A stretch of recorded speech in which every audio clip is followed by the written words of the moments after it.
Yes. Welcome in to Colby Sapp's Mystery Shotgun. I am your host, Colby Sapp, along with Pod Racer Tim. We've got some stuff to get into, a little bit of Marvel and a little bit of DC movie information for you as well. There's been some things coming out. There's a new Deadpool Wolverine trailer that's out only for people that have been at the movies, which has a really good Paul Rudd joke in it, by the way. So many. This one is, if you haven't seen the Deadpool Wolverine trailer, this is the joke is basically they're walking up to the giant Ant-Man skeleton, and the mask raises up, and then Deadpool says something along the lines of, "Look, Paul Rudd finally aged." So that is in there. But the other things that have been ballied about across the internet is the post-credit scene. Now, I purposefully haven't asked questions about the post-credit scene because once I saw that other, leakers and tipsters have known about what it is and refused to post it because it's so huge that they do not want to spoil it. It's like a big deal, apparently. It's super huge. This is all I'm getting out of it, is that it is this post-credit scene for Deadpool and Wolverine is going to be something that, if somebody spoils it for you, it's going to be like if somebody's spoiling the end of the Infinity Stone saga. Mm-hmm. Like if you accidentally saw that Twitter caption of Tony Stark with the Infinity Gauntlet snapping his fingers, and then, passing. If you were one of those people that saw that before you actually got to see the movie, then this is one of those that you want to try and stay away from the spoilers on. And I'm not going to get too far into it, but just to tell you that it's nuts enough that, again, your people that normally and make money off of spoiling and tipping things to you, which I'm kind of in one of those boats, we're not going to tell you. And I'm not searching it out because I don't want it spoiled for myself. So just be excited if you are an MCU fan or just a Deadpool fan or whatever you are, that the post-credits scene is supposedly mind-blowing. So hold on to your butts for that. I wanted to get into a little bit of the Thunderbolts, as there has been things that have been pointing to what the Thunderbolts is going to do. The Deadpool Wolverine movie, by the way, is going to introduce some characters and make a way for more of the mutants to enter into the MCU. So if you're wondering what kind of, purpose that movie's going to have, it's going to adjust the MCU. The other movie that's going to adjust the MCU is the Thunderbolts. And for those that don't know, it's Marvel's version basically of the Suicide Squad. It's your semi-bad guys that are assigned to try and do good things. And not leading it yet, but will appear in the movie, will be Thunderbolt Ross. Now, with Hurt's passing, in case you didn't know, Harrison Ford will be, the role of Thunderbolt Ross. And we haven't had any confirmation that he will at some point be the Red Hulk, but that is where his character arc is going, as he will be the Red Hulk. But the one thing that is happening in the Thunderbolts is this is where they will introduce adamantium. The Wolverine claw skeleton stuff, that metal. So not only will you have vibranium, you'll now have adamantium, which there's been a lot of debate, comic book nerd wise, is like if they go against each other, like if Wolverine starts clawing at, Cap's shield, what happens? Because Cap. So that's never happened before? It has, with varied results depending on who was writing the comic book. Okay. But with the MCU kind of setting this, their version of canon, what's going to happen officially for the MCU is the claws going to do damage, but not enough. Like we saw Cap's shield get busted up by Thanos in the Infinity Stone saga. right. We saw that happen. So are we going to try and say that adamantium is stronger than vibranium? Because you're adding it, it's coming in next. So adamantium is synthetic, Well, right? vibranium is an ore, and adamantium is supposedly even smaller supply of an ore. Okay, so that wasn't developed in a lab. I thought that was developed in a lab somewhere. I want to say it was just a very expensive. They just found it. Okay. Element. Okay. So you probably know more than I do. That's where I want to go. It does also, my brain also says it could have been they just mixed titanium and diamond together and said, let's just mix the words together too. Oh, yeah. But so that's with the Thunderbolts there. You'll have some of that involved. But the other thing that the Thunderbolts is going to have is the antagonist, which I never thought would actually be in a movie, but we've discussed this before. But the antagonist in the Thunderbolts is going to be the Sentry. The Sentry, for those that don't know, is Marvel's version of Superman. He's got the power of a bunch of suns. He's immense. He's a badass. He's also lost in time.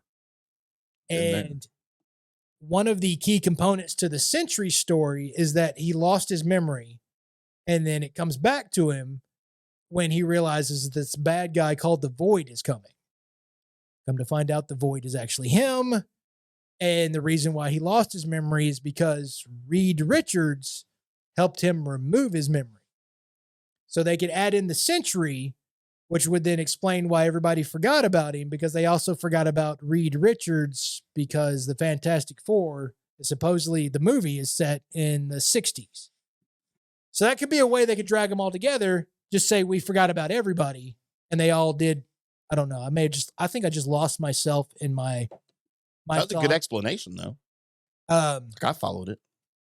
So anyway, the gateway to the Fantastic Four could be the Thunderbolts movie, and just wanted to let you guys know about that, and that the Sentry was happening. I'm sorry, I have so much stupid comic book knowledge in my head that sometimes it just starts scissoring. I have the picture of the Superman. Are we supposed to show that?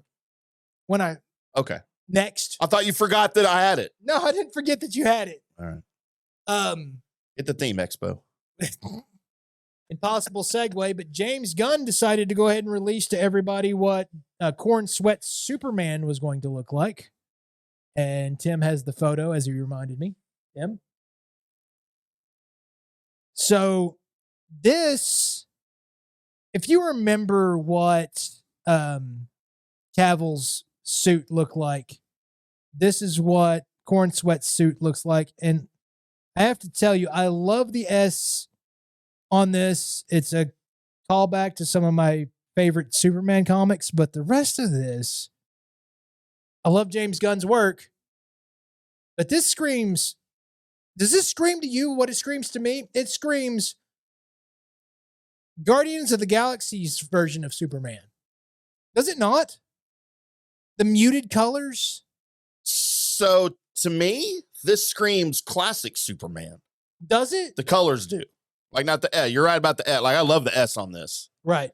But to me, this is such a you're right. The muted colors are different, but like just the fact that it's that blue and that red to me says, and then the curl in his hair. See the little very minor curl in the right there on his forehead. Yes. Dude, that tells me traditional classic Superman. I mean, I could see like that. Christopher Reeve. I can see that. Maybe it's just me thinking James Gunn and then looking at it, but this, when I saw it, I was like, is he Guardians and Superman? And I mean, he had a little bit of something to do with that, right? Well, yeah, he was, yeah, the reason why it was so awesome, right? Because of what he did with it. But I don't know, man. I love the way Cavill looked, how shiny and sparkly that suit looked when it was, all red and blued out. It was like, woo. It's like, no, you couldn't. I mean, Boy Scout to death, the big blue Boy Scout. He looks. See, I like it. I like the muted better than the bright colors.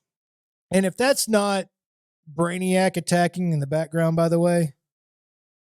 That's just what it screams to me. But that could be anything. So there you are. See what you think about that. But that was it's Superman Legacy. That's the first official DC Studios release. It'll be the next thing we'll see from DC Studios is Creature Commandos.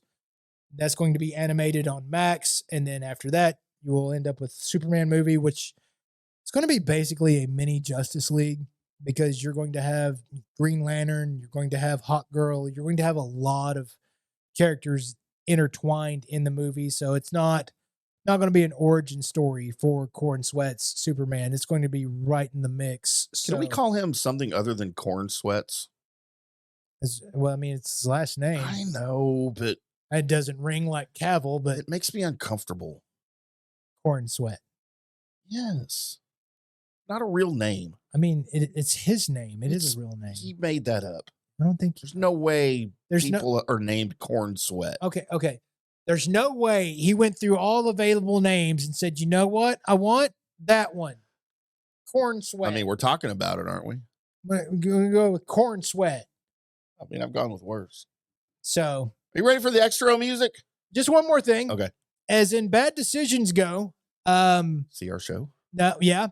There has been a new bad decision before the Crow reboot movie enters theaters. May 29th and 30th, you'll have an opportunity to see the original Brandon Lee Crow in theaters. So not only are they going to wait till after you see the better product, which was the original Crow back in theaters, then they're going to be like, here's a new one. Just so you can really, so in case you forgot how good the old one was, and there you go.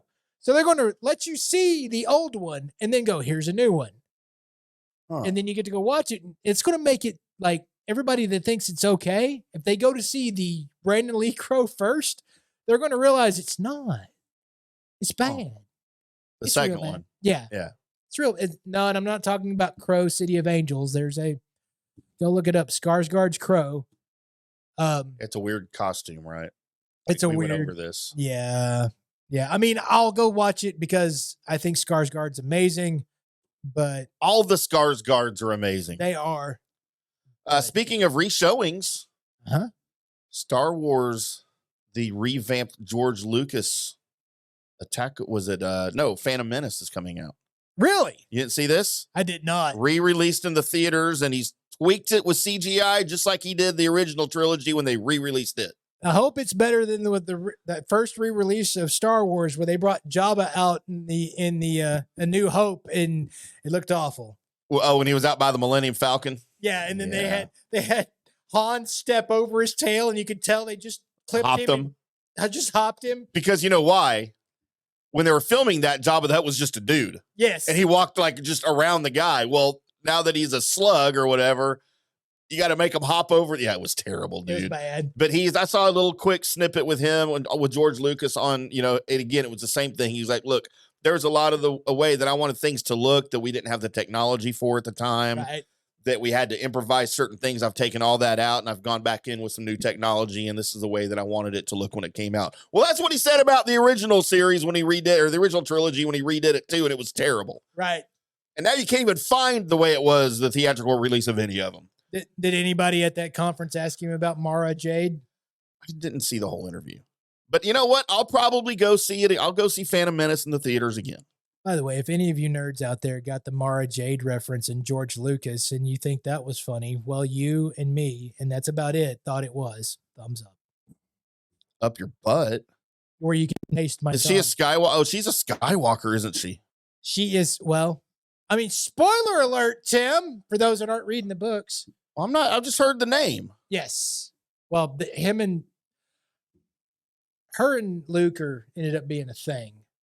Uh-huh. Yeah. So there you go. Coming up next, Tim wants to talk about roast and carrots. No, it's not a pot roast, Colby. It's a Tom Brady roast. And so it's a goat roast. And then I've got news and notes. Let me do the outro. Oh, yeah. That was Colby Sapp's Mystery Shotgun.